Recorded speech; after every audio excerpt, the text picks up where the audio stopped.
Hi, welcome to Matt Connarton Unleashed. Who's this? Matty C. Oh, that's similar to what my dad used to call me when I was a kid, except he would say Matty T because my middle name is Thomas. Oh, really? That's cool. That's cool. I love hearing about Matt as a kid. I wonder what you look like. When I picture you as a child, I picture you as a 2-year-old child with a handlebar mustache and a ponytail. That is pretty much how I was born. I was actually born fully formed, just as you see me now. My mom was really torn up about it. Get it? My mom was, because anyway. Yeah, what's up, Chris? It's good to hear from you. Sadly, I am here by myself. Yeah. Anyways, I had a couple questions for you. For anyone who doesn't know, you've become a fan and a patron of my channel. Yes. The Not Even a Show. Yes, and I noticed that I was rated green on Not Even a Show. Thank you for that. It's a great honor.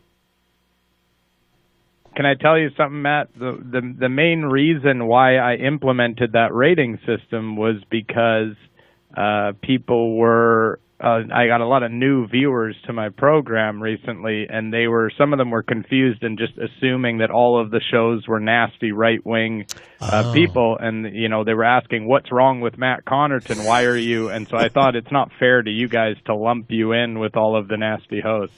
Oh, well, I appreciate that. Thank you very much. No problem. I had a question though. If you've watched any episodes, I wanted to get your feelings. Who is your favorite of the hosts? Is it J.J. McCartney, Jim Lockwood? I don't know if you've gone back that far, or Curt Schilling.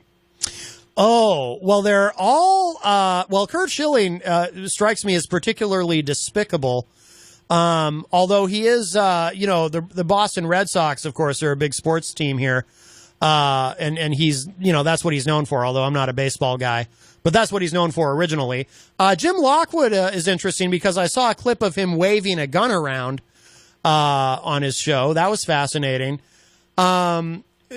McCartney, I think, is interesting because whenever I watch J.J., I always feel like, I should say specifically when I watch your calls to J.J., I always feel like he wants to let his guard down. There's a part of him that wants to let his guard down and have a laugh, but he's just too stubborn. So he won't give in. But Curt Schilling, I think, is the most vile of the three, just in terms of ideologically. I think he's the most disgusting. Yeah, I would agree with you. He's actually the first host I ever called. That's how I started my channel. Somebody showed me one of his tweets, and I saw that he had a Breitbart show, and I just started calling it and having some fun, and then it just turned into what it is now. So he's the catalyst of everything. That's a good take on it, Matt. The people are going to love to hear about that, and thank you so much for entertaining my nonsense. Well, thank you, Chris. And by the way, if I could just add one thing, though, I hope I don't mean in any way to defame Curt Schilling. Beautiful, Matty. You nailed it, baby. Bye. Bye-bye. So I should explain that joke. I thought Chris would appreciate that. So during one of Chris's calls to Curt Schilling, that was Chris from Not Even a Show. I think most, my regular listeners are familiar with all of this now. Apparently, Curt Schilling did not know the meaning of the word defame. And I don't remember who he was talking about now. I think it was James Comey.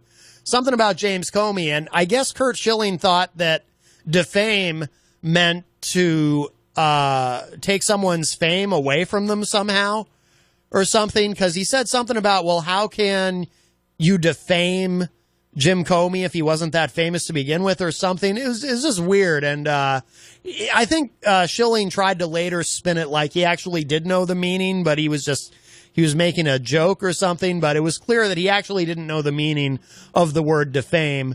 And no offense to any Boston Red Sox fans who might be listening who, worship at the altar of Curt Schilling. I guess he was instrumental in helping to win a World Series at some point. But he's really an awful person. So, and that's my opinion of him, just based on the little bit of media that I've been exposed to that Curt Schilling has produced. He's just pretty reprehensible. So of the three options that Chris presented, I would have to go with Curt Schilling. But anyway, check out Not Even a Show on YouTube. It is quite wonderful. And yes, I did sign up to be a patron also because I wanted that bonus content, and it's really great. And John Hopwood hates him, which I think is a shame. You know, there was the last time Chris called, John Hopwood was here. And for a moment, I thought we had reached a détente, if you will, a thawing in the ice, because John kept his headphones on, even though he realized who was on the phone. But it was short-lived. John ended up taking his headphones off in disgust, and we just couldn't get that meeting of the minds, you know. But we tried. We'll try again in the future. We're all about love here, clearly, on Matt Connarton Unleashed.